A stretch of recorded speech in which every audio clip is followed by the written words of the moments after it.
Ho, ho, ho. Happy Thursday, Internet. It is the Christmas season, and I have decorated. I am nothing if not festive.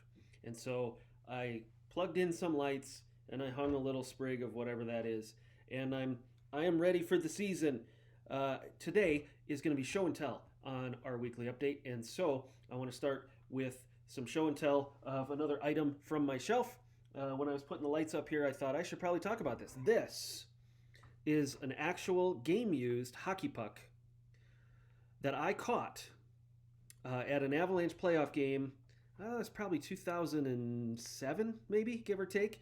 And the story behind this puck is I was a pastor of a church in Aurora, and one of the guys who came to our church was the rink manager of the practice facility for the Colorado Avalanche. So he knew all of the players, and he got to ride the Zamboni to clean up that ice rink. Anyway, he got us tickets to a playoff game, and on the drive there, I said, I want to get a hockey puck today.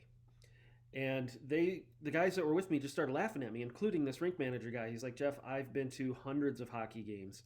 You get fewer than 10 pucks that go into the crowd, and even fewer than that because by this point the netting had been put up for safety reasons and stuff. He's like, it just doesn't happen.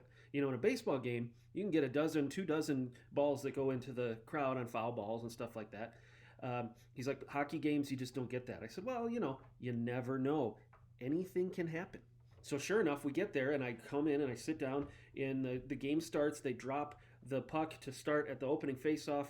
It goes into the zone. A slap shot gets sent. It gets deflected, and it comes firing right over the boards, right at me. It hits the empty chair across the aisle from me because those people hadn't arrived yet for the game, and it rolled right up to my ankle where I reached down and picked it up. Now here's the moral of the story. Anything can happen at any time, good or bad. A lot of us focus on the bad. A lot of us focus on what bad can happen today. And so we get ourselves into this anxiety mindset of, something bad's going to happen today. Murphy's Law, if anything could go wrong, it will. Well, there's also the hockey puck law, that sometimes things can go right that you're not expecting. And so I want to encourage you all with that today because I think in 2020 we're all kind of in Murphy's Law mode. I think we should get into hockey puck mode, and that anything that could go right might go right. Now, on to some news about what's going on here at Grace. Last week, I made a little bit of a mistake. I don't know if it was a mistake, but it's definitely something I could do better, and so I plan on doing better right now. Last week, when we were telling you that we were open at 8:30 for anyone who wanted to come, I said 4 times why you shouldn't come, and then I said once, hey, come on out if you want. What I found is that's not a good ratio of actually making people want to come. So, here's what we're going to do this week. We are open at 8:30 for a live service that we will also be recording and sending out on a stream to YouTube. If you want to come, you can come. Whoever so will may come. Starting in January, on January 3rd, we'll be open at both services, 8:30 and 10 o'clock, for live again. And the reason behind this is there was a Supreme Court decision that came right before Thanksgiving about the state of New York and a Catholic diocese that had sued the state, and the Supreme Court heard it and essentially said in their ruling, churches are essential and you cannot put limits on how many can gather. So, this week, the state of Colorado issued a press release and essentially said, my words, not theirs, now that we know if churches sue us, we'll lose, we are going to say that churches and all houses of worship are essential, and we are no longer going to require attendance caps on those organizations. We still expect them to follow all of the essential rules for essential businesses, but we are no longer going to say you can only have 50 or 20 or 10 or whatever.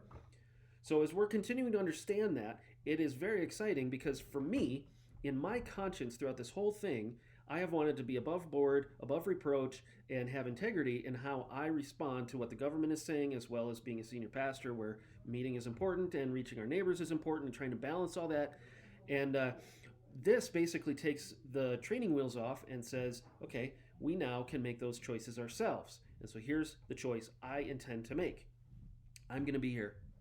I can play guitar and I can preach. If anybody wants to be here, we're going to have service at 8:30. And in January, we'll have service at 8:30 and 10. Now, the good news is the rest of the staff and the volunteers still want to do this too. And so we will continue our services as we have, but we are open and we're going to stay open. If there is a COVID outbreak and contact tracing, and I get affected and Pastor Matt gets affected or Pastor James gets affected, we may be like the Broncos quarterback situation where we might have to pull somebody off the practice squad to preach, but we are going to do whatever we can to stay open because that's important. Again, if you don't feel safe or comfortable coming, that's fine. But 8:30, if you want to come, we have a seat for you. So that's the update on that. For Christmas Eve, we are doing this musical extravaganza, and Carissa put out a video last week saying what we want to do is showcase the faces of the people here at Grace. So if you have a family photo, just take a quick selfie, or if you have a good one or a Christmas photo and you want that to be featured, we would love to feature it.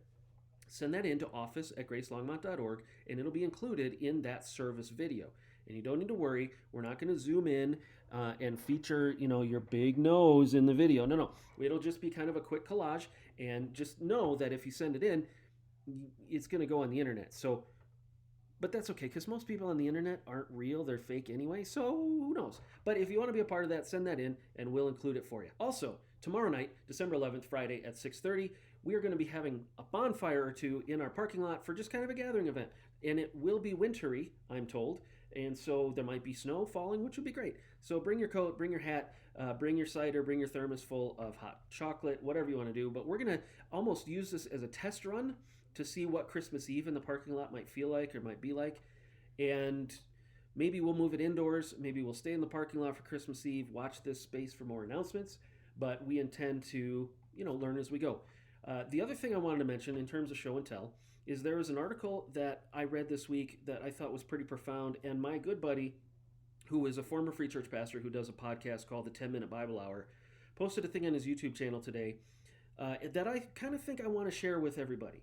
In it, he says things that I don't necessarily feel comfortable to say because of my role here at Grace Church, and he, as a former pastor, can maybe be a little more go for the jugular maybe a little bit, but I found it really helpful, and I wanted to pass it on to you guys in terms of how we need to be carrying ourselves as Christians in this climate, in particular in preserving the unity of the church.